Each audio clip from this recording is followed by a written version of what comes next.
Ito mga paps, sagutin lang natin yung nag-comment sa akin, no? Halos may kitsang ligo na yata yun, no? Sabi ko sa kanya, sige, checkin ko. Ang tanong nyo kasi, ano yung color coding ng wire? Sa ko daw tinap. Sabi, ito papakita ko. No, kung gusto nyo isabay sa compressor, ito yun. Dalawa lang naman yung mga paps. Huwag mo nang pansinin yung color coding kasi ako hindi ko na halos makita na rin kung ang kulay nito.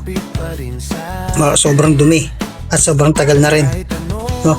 Dalawa lang naman ang wire ng compressor, isang ground, to ground yan, to ground to.